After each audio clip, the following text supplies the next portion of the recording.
Chapter 23, Kiana Roubini. Cut it out, Chauncey. My half-pint brother is crawling all over my notes, which are spread out around me on the floor of the den. His onesie is open, his diaper is sagging, and he's teething and drooling, an action figure of a Power Ranger or Transformer clenched in his little fist. Mateo can probably ID it. I make a mental note to Snapchat him a picture. Chauncey's chubby knee comes down on my chart of the atomic masses of elements. Shredding the paper, and I freak out. "Louise," I bellow. Then, borrowing Dad's line, "Geez, Louise." Chauncey is startled and burst into tears. I feel bad about that. Pesky as he is, you can't help getting used to a cute little guy who seems to love you for no logical reason.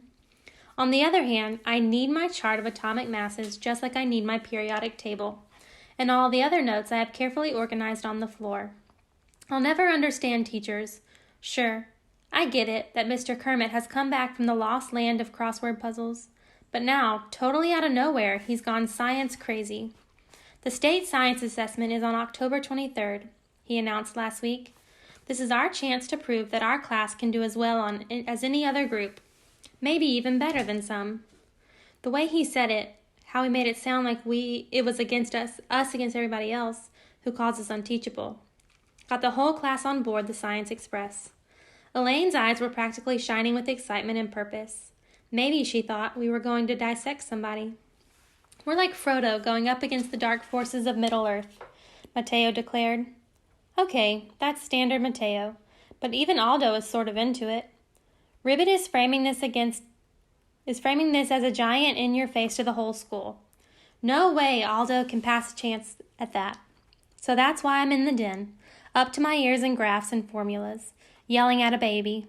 You think I'm thrilled about it? The best thing about being a short-timer is you can slack off with no consequences, and I can't even get that right. What's wrong? Step-monster rushes in and spies her little darling laying waste to my work like Godzilla stomping Tokyo. Oh man, I really am spending too much time with Mateo. She expertly scoops him up and using one arm. I almost bark something rude like, "What took you so long?"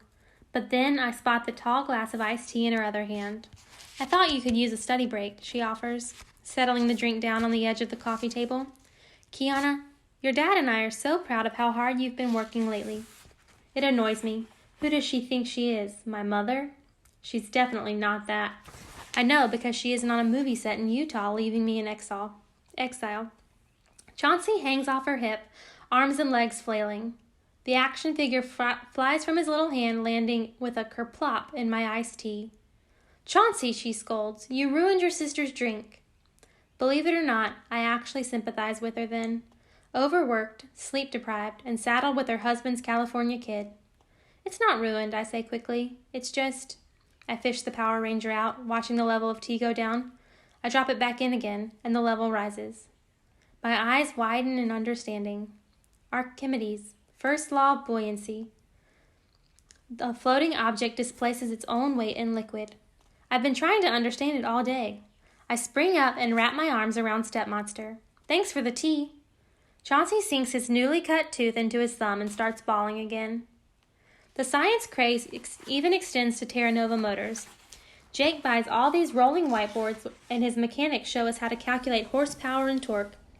We have a contest to see who can be the quickest to label the parts of an internal combustion engine. Parker wins, even though some of his spellings are a little creative, like crankshaft equals scarfink. Jake keeps telling us how important it is to do well on the test to make Mr. Kermit look good. He says it over and over again until his face gets flushed like he's really stressed about it. What's the big deal?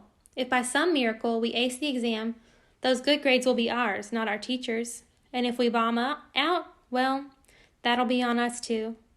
How is it Mr. Kermit's fault if this class happens to be dumb at science? Or maybe we're not so dumb. On Friday, we take a practice test, and we do pretty well. I pull off a 92, which is amazing considering science isn't my best subject.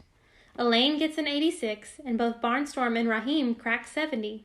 Even Mateo squeaks out a pass at 67, which isn't bad for someone who can't tell the difference between Earth and Middle-earth, and thinks the force and magic are real. Aldo brings up the rear with a 62, but Mr. Kermit steps in before he can get too worked up about it. Think about it, Aldo. 3 more points and you would have passed. You're a completely different student now. You're reading Where the Red Fern Grows, an award-winning novel. I believe in you, and on test day, I'll know you'll be able to scrounge up 3 more points. Yeah, Aldo exclaims, energized. If I can care whether Old Dan and Little Ann win the coon hunt, I can care about anything, even stupid science. Puffy tails for everybody, crows Barnstorm, waving a crutch in the air. Let's not get ahead of ourselves, our teacher tells us. We don't want to be overconfident for the real test next week. But, he adds, I'm proud of each and every one of you. If you put up these kinds of scores on the actual assessment, it'll say a lot about what we've accomplished together as a class. Those words stick with me, what we've accomplished together as a class. Well, okay, I'm part of the accomplishment, but I'm not actually part of the class. Technically, I'm not even part of the school. It doesn't make any real difference. I'm going home to LA, but not next week. I'll be taking the science assessment alongside everybody else. Still, I can't help wondering how the others would react if they knew the truth about me. It makes me uneasy. I can't get past the guilty feeling that I'm keeping a secret from my friends.